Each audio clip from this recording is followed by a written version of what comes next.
ನಮಸ್ಕಾರ ವೀಕ್ಷಕರಿಗೆ, ND plus ವಾರ್ತೆಗೆ ಸ್ವಾಗತ. ಹೋಟೆಲ್ ಮೇಲಿಂದ ಬಿದ್ದ ರಷ್ಯಾ ಪ್ರಜೆಗೆ ಗಂಭೀರ ಗಾಯ, ಗೋವಾ ಆಸ್ಪತ್ರೆಗೆ ದಾಖಲು. ಕಾರವಾರ ನಗರದ ಅಮೃತ್ ಓರಾ ಹೋಟೆಲ್ನಲ್ಲಿ ರಷ್ಯಾ ಮೂಲದ ವ್ಯಕ್ತಿಯೊಬ್ಬರು ಹೋಟೆಲ್ನ ಮೇಲ್ಛಾವಣಿಯಿಂದ ಕೆಳಗೆ ಬಿದ್ದು ಗಂಭೀರವಾಗಿ ಗಾಯಗೊಂಡ ಘಟನೆ ಸೋಮವಾರ ರಾತ್ರಿ ಸುಮಾರು 2 ಗಂಟೆಗೆ ನಡೆದಿದೆ. 40 ವರ್ಷದ ಇವಾನ್ ಡೆನೆವಾ ಗಾಯಗೊಂಡ ವ್ಯಕ್ತಿಯೆಂದು ಗುರುತಿಸಲಾಗಿದೆ. ಅವರು ಕದಂಬ ನೌಕಾನೆಲೆಯಲ್ಲಿ ಕೆಲಸಕ್ಕಾಗಿ ಕಾರವಾರಕ್ಕೆ ಬಂದಿದ್ದರು. ರಾತ್ರಿ ವೇಳೆಯಲ್ಲಿ ಹೋಟೆಲ್ನ ಕೋಣೆಯ ಕಿಟಕಿಯಿಂದ ಬಿದ್ದು ಗಂಭೀರ ಗಾಯವಾಗಿದೆ ಎಂದು ಹೇಳಲಾಗಿದೆ. ಈ ಘಟನೆ ಬಳಿಕ ತೀವ್ರ ಗಾಯಗೊಂಡ ಇವಾನ್ ರನ್ನು ತಕ್ಷಣ 108 ವಾಹನದ ಮೂಲಕ ಕಾರವಾರ ಜಿಲ್ಲಾ ಆಸ್ಪತ್ರೆಗೆ ದಾಖಲಿಸಿದ್ದು, ಹೆಚ್ಚಿನ ಚಿಕಿತ್ಸೆಗಾಗಿ ಗೋವಾದ ಖಾಸಗಿ ಆಸ್ಪತ್ರೆಗೆ ರವಾನಿಸಲಾಗಿದೆ.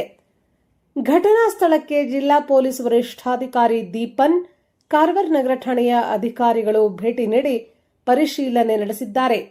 ಕಾರವಾರ ನಗರ ಠಾಣಾ ವ್ಯಾಪ್ತಿಯಲ್ಲಿ ಈ ಘಟನೆ ನಡೆದಿದ್ದು, ಪ್ರಕರಣ ದಾಖಲುಗೊಂಡಿದೆ.